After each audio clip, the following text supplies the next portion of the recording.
Welcome to Studio with your local Lay Dominicans. We'll be discussing some of the gems we've discovered in our studium, where we share the fruits of our contemplation and the joy of the gospel message. Representing our St. Albert the Great Lay Dominican chapter and co-host of today's show are myself, Cheryl Drozda, Jeff Drozda, Jessica Sanders.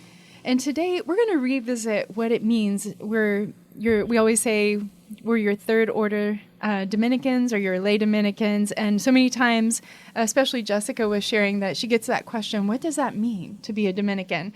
Way back when we began over a year ago doing our radio broadcast Studium to Studio, we did a show initially, but we thought it'd be good to go back and kind of revisit that. What does that mean? And especially Jessica is preparing to make your Perpetual or Life Promise this November. And so what has that meant in preparing for that and discerning and just living life in general to you, being a Dominican? I mean, it's definitely been an exciting journey that I'm very excited about, and all of how God has been working in my own personal life, and just to be able to follow in the footsteps of our founder, St. Dominic, and some of the great lay Dominicans, saints, has just been, a great journey.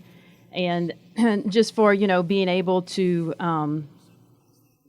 preach the gospel through the way that, we're called to live, and through our very example as Christians, basically, what it means to be a disciple of Christ, but, especially to be able to have a special calling to be able to preach the gospel of the very person of who Christ is and an incarnate Word. Has just been, just a deeper calling, a pillar of service that God has called me to with this particular order, and it's one that has been such a blessing. Yeah, because I think we all look at St. Dominic and, what did he do in his life? There are a lot of books, although he wrote almost nothing down. There are a lot of books about his life and about his journey. And, I mean, what really motivated him was to stamp out heresies and to speak and preach the truth. And I think as Dominicans, and I think this is what kind of calls all of us to, the third order, the Lay Dominicans, is, preaching the truth. Because in today's society, everyone has their own vision, unfortunately, as what truth is. And if we go back to the gospel, go back to Christ, go back to St. Dominic, preaching the truth. And sometimes the truth needs to be extremely direct, clarity and charity, as we always say. But we do have to speak the truth. And, the church, gives us so many saints. And, of course, St. Dominic being our father of the order that we can hopefully emulate and look to him as we go to preaching the truth in our group here in Lafayette. And, we do so many unique things. And I think you said, Jessica, with regard to, incorporating that into our normal life. I don't know what normal life is. I don't know if that's it looks different for everybody. It is. It is different for everyone. But as you said, it's that next level. It's that calling. And that's what's, to me, so rewarding about what we do in our Dominican life. And I would say people would want to know, like, some of the application too. Like, how do we choose what we're sharing when we share the fruits of our contemplation? The reading material that we choose, and we often share some of that. It's not a book club, though. We don't, but there is something about kind of unifying our community by studying the same material along with our other stuff that we do. And that way there's this strand of unity, and we come together. And what I was sharing earlier with Jessica and Jeff is that I mean, it used to be that I'd read the Summa or read something, and I wanted to share that with somebody, and there aren't always those people around that are interested in discussing the Summa for some reason. But I know you all out there are, so that's why we also want to share it with you, because it is exciting. And now that we have a group of people that come together and we're reading different things, we actually, yes, we read a question out of the Summa and kind of discuss that too. But some of the material that we come up with, it follows a little bit of what the friars do as well. They usually have a strand of more academic and then applicable readings, typically sort of a theological, strand, which all of it is, but and then one more along the mystical, I would say, strand. So those are the types of readings we usually try for, but we pray about it. We ask our religious assistant, who's Father Guillory, Joshua Guillory, he helps us to say, yeah, these books are ones that would probably be good of the list we, present. And then we pray about it. Sometimes it's just something that somebody really wants to learn more about. Like, this is something in my life I need and I think other people need. So we decide to do that together because we're, a community is part of our group as well. So currently we're reading 3 Ages of the Interior Life by Father Garrigou-Lagrange. And we just started reading, is it Leisure? Is that, because I just started it, Piper, Joseph Piper, is that his name? Okay, good. I'm not good at remembering authors, sorry, but those are 2 of the books we're reading. And the Leisure is one, it's more on the lines of application, like sharing with other people and living it in our life, whereas Garrigou-Lagrange is that deep mystical theological reading that we have. So that's something I thought people always are asking me about, like, how do we do that? So Jessica, when people say, what is a Dominican and how do you incorporate that in your life on a daily basis? What do you tell them? Well, I mean, for all of us, it looks a little different. For some of us, it may look radically different, in our everyday lives. Like, Cheryl and Jeff, you are our one couple. We're the only couple in the group married. I am a single mother, raising a 16-year-old daughter. And, we all have different jobs and some of us, we're all teachers of the faith, and that starts first in our own families.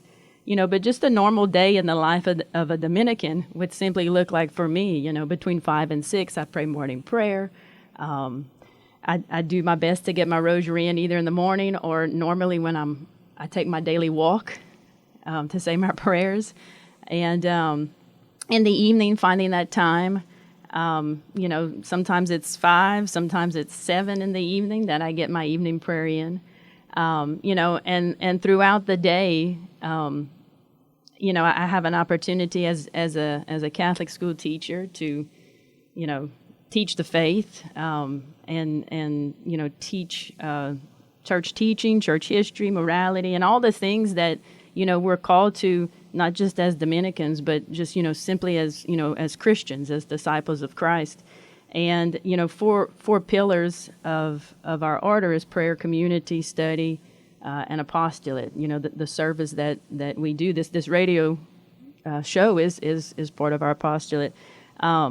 And I think too, for me, I always too get the question, well, how do you know, Dominican? Like, how did you know you wanted to be a Dominican? And again, it's being a disciple of Christ, and for, having an increased awareness of God in one's life, and for my own self, wanting to develop a deeper understanding of the church and the church's teachings and the Eucharist and the sacraments. I've had a deeper or a more closer awareness of just, my friendship with Christ over the years and just really longing and wanting to share his mission. As a single parent, too, I have a longing for community.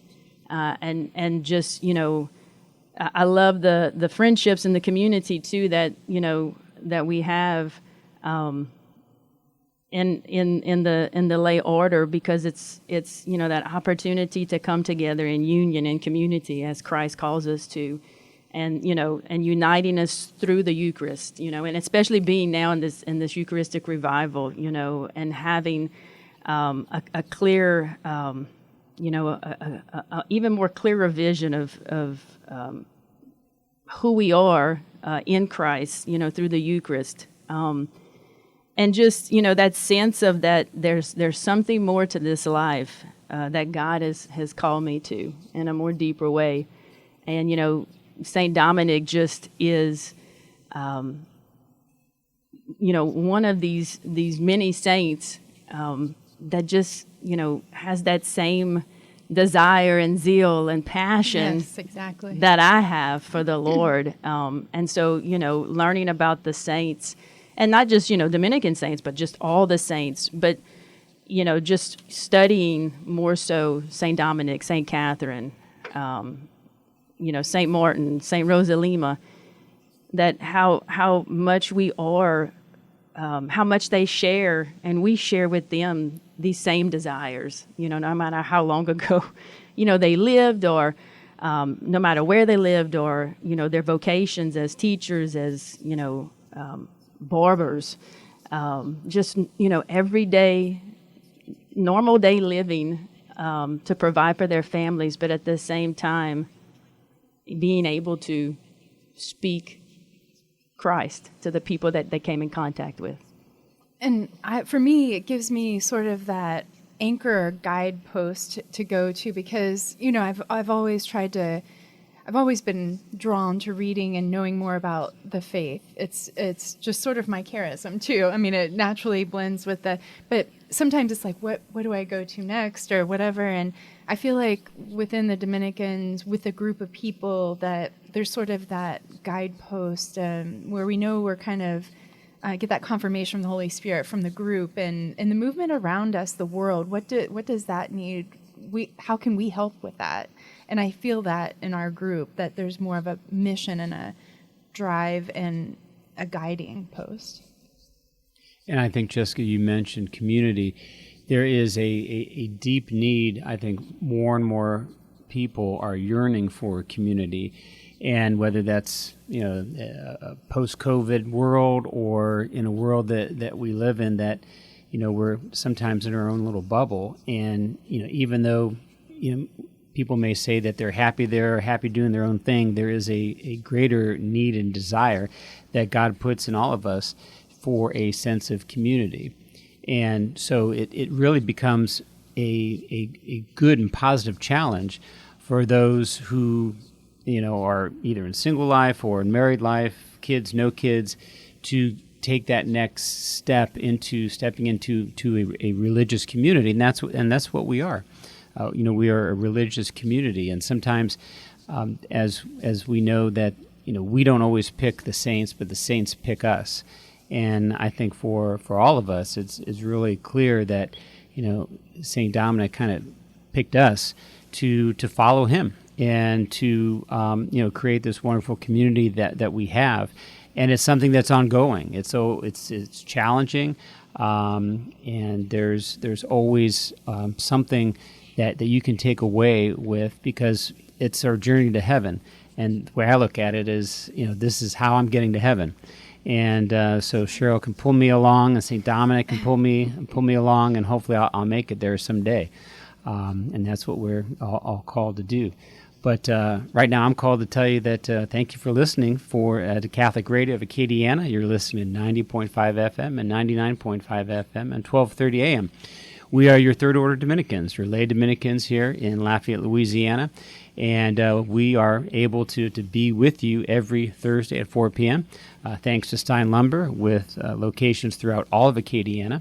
And today we are talking about our not only our apostolate here and what we're doing, sharing our fruits of contemplation, the fruits of our community with you, but talking about what is a Dominican and what calls us to be Dominicans.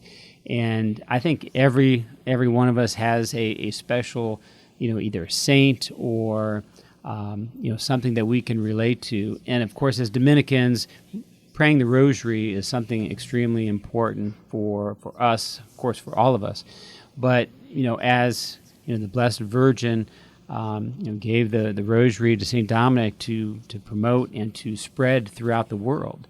And, that's something that, we are still called to do today. And, there are different apostolates within apostolates to promote rosary, to promote chastity, and to promote the holy name. And there are so many aspects of faith and the church that the Dominicans are really, were given that task to do. The head theologian in the Vatican is a Dominican, and that's a huge task and responsibility. But that's something that the church has really recognized, that the Dominicans speak truth, and the church has to continue speaking truth, and I think that's one of the wonderful aspects of being a Dominican. And you said that it's changing. I think that's an important thing to do. Like, our group is a newer group, and we've recently, just within the last year, become a chapter. And so we're constantly trying to do a little bit better in living out our life, know our rule better. It's a never-ending process, really, that even living out our baptismal promises is constantly something that we have to do. So it's not something we've mastered. It's not like, oh, we've got all the answers. And it's something where we are turning to a tried and true path of over 800 years of the Dominican order. We've seen so many saints turned out, and I think that's part of the draw. And we talk about the joy. When I begin the show, I say the joy of the gospel message, which is something else that we really try to live out, that joy of the gospel message, that simple peace and knowing that God is our all in all. Yeah, and the object, again, I think sometimes, when people hear the word preaching, they may automatically think, I know at least some that have shared with me, well, I'm not a very good public speaker, and it has nothing to do with, our voice, so to say. It's like St. Francis of Assisi said, preach the gospel at all times, use words when necessary. Our voices usually would be our last. It's how we live our lives to the very example, and where our lives find us, because the object of our preaching or our proclaiming the gospel through our very actions is really it's a call to help other people's hearts stir, to choose the faith, and allow that to penetrate their very lives, even more deeply. So, it's a community that we have here of, like I said, we come from all different backgrounds, but it's so amazing how God calls us in different ways, in different areas of the world, of our lives, to come together as one and to share in this, to share in this charism, to share our faith together, to share in community, to learn from each other, and to help each one of us to get to heaven. So it's more than just a community, but it's a family that's growing. So how can you spot a Dominican? Is there a way that you're just going to the grocery store or at Mass, or how can you spot a Dominican, Jessica? Well, I'm glad you asked that question, because one of the questions that physically that people do seem to ask me more and more so is the cross, the Dominican cross that we wear around our necks. I've been asked that question a little bit more, or, that's such a beautiful cross. Where can I get one? I love this, it's so beautiful. And it's so simple at the same time, but it's one of those outward physical, internal realities for us that in itself is a witness to others, and a great conversation starter when they see this cross that we wear. But it was in the 15th century that the master of the order designed. You'll see a shield in black and white, and in the middle of that shield is the Dominican cross, and that cross is what we wear daily. And the cross, it has it's white and it's black, which symbolizes or represents the habit, the white habit, and then the black on it is the black tunic that Dominicans would wear. But also that the black is a reminder too of penance, and the white is the joy that overcomes The darkness, right? the darkness, and the little small, what it looks like. A lot of people will say it looks like some little fleur de lis at the very tips of the crosses, and that symbolizes the sacrifice of the flowering joy that comes out of the darkness and into the light. That there's hope and there's promise. That Christ has promised us all. To reach that ultimate joy is in union with Him ultimately in heaven. And I can't help to tell everybody that if you're interested in finding out more about being a Lay Dominican, you can go to laydomsouth.org, and there's a lot of information there just in case you're curious and want to look into the process of being a Dominican. And obviously we are out of Our Lady of Wisdom right here in Lafayette, Louisiana. So if you're close by, then and you're interested, definitely check us out. So, and also you can see the formation materials, because being interested in becoming a Dominican is different than actually taking that step and beginning formation. I mean, the formation process lasts approximately 5 years at least, and it's something that the beginning of anything new is always a challenge, but if you're called to it, it's refreshing, it's invigorating, and I think you go to that next level, as we were talking about, in learning more, not only about Dominicans, but about your faith. And this is something that I think attracts a lot of people. So you go to the formation page, laydomsouth.org. And there's inquiry, which is the first stage, and then candidate, which is the second stage. Then you have the temporary profess, which is the third stage, and then of course the fourth stage is life promise. And that's something that we take extremely seriously, and it's a lifetime commitment to live out the gospel on a daily basis, day in and day out. Daily Mass if possible. Of course, we are called to do the liturgy of the hours for morning and evening prayer, and Compline for night prayer.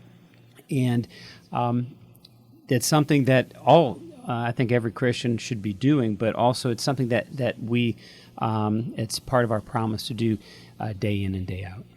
Also, not just day in and day out, but I'm thinking of big decisions we make that are affected by our Dominican charism. And it just came to mind that recently we went on a trip, and we were planning a trip to Italy a couple years ago. As a matter of fact, Jeff's father, his family is from there, and he wanted to go, so our whole family was trying to do this trip, but we really wanted to make it a very spiritual aspect. So we, Jeff and Father Guillory, worked with Magnificat, and we focused on making a trip around a lot of our Dominican sites, such as Santa Sabina, which is one of the headquarters of the Dominicans, and so forth. So it affected even shaping our trip. It wasn't, it's still a wonderful trip. It was, yes, we did some amazing things, but also it was anchored in our Dominican faith, our Catholic faith, and I think that is just one example, but I think we all have examples of making bigger decisions based on our charism. So, Jessica, you're a teacher. That's like quintessential Dominican profession, right? Yes, we all teach to some degree in our kids and our life and whatever we do, but that's an awesome responsibility. Yes, it's it's like what Jeff said earlier. St. Dominic, St. Catherine, they choose us. Yes. And so being a Catholic educator. It's all I've known, really, in my young 20 years of, of teaching, and and calls us to make some changes. Like for me, I've taught 20 years Catholic education in Alexandria at Holy Savior Menard, which has been great, been a great blessing, and I never thought I would have moved away from home. Not Alexandria to Lafayette's not that far, but just a big change, just to just make that move. It's kind of scary, just because in times when I'm leaning on my own understanding and not totally maybe on God's, but just having that trust to that God's calling me to more. And there's some things sometimes we just can't see the bigger picture, but we trust that if we're walking hand in hand with the Lord, that obviously He's going to carry us through, as He has always promised to be with us. And recently I've made the move to Lafayette. I moved, I guess, about 3 months ago. 5 or 6 weeks ago. Oh, wow. Okay. Yeah. Wow. It seems okay. But just so awesome, like how God has just, led me through that. A lot of, the choices that I've made for my daughter and I have been so, I say Dominican, I can't think of another word to use, like picking up everything really selling everything that I've owned. Yes. To help make the move here. And with that being said, it's like, I did give up a lot, but then, like just to be here with y'all, and just to be able to have the opportunity to continue teaching. I'll be teaching at Turling's, and just to continue that, and, that God is sending me out, and just trusting that. So, yeah, it's been big. And you were saying that even just being here this short time, your daughter's already finding a great faith community and everything. God's just blessing you. Absolutely. For all that trust and everything. So He's helping me parent. So So let's go around the horn, as they say, and let's pick out a favorite Dominican saint that we kind of look to and look for guidance. And for me, I just want to say it's so interesting. Cheryl, you mentioned that we were in Italy, and next year is the Jubilee year, and next year, Blessed Pier Giorgio Frassati will become a saint. He will be canonized in 2025 in Italy, and there's also a unique, connection, because, of course, he was a third order Dominican, and he took his faith very, very seriously, but also he spread the joy of the gospel message. And so anyone interested in learning more about Blessed Pier Giorgio Frassati, just do a quick Google search and look him up, because I think it's for young people and old people alike. what do you think, Jessica? You got one? Favorite saint? My favorite saint is St. Catherine of Siena. She, also a third order Dominican, and one of her more, one of her famous quotes, especially I know that I've shared a lot, is if you are what God created you to be, then you will set the world on fire. Yeah. And so that's definitely a motto of mine. And just coming to mind, because it's hard to pinpoint one favorite, but St. Pope Pius V is just one of my, I don't know, it just hits me so strongly because of his faith and the victory, Our Lady of Victory, in his promotion of the Rosary. Just so powerful, such a powerful witness. Remember to stand firm in the absolute truth, Jesus Christ, because only the truth bears grace. God bless. Lived through time, passed through fire, broke my heart, wounded desire, changed my life, fixed the past, stared at death and it stared back, standing fast in the light of the word, shotgun blast.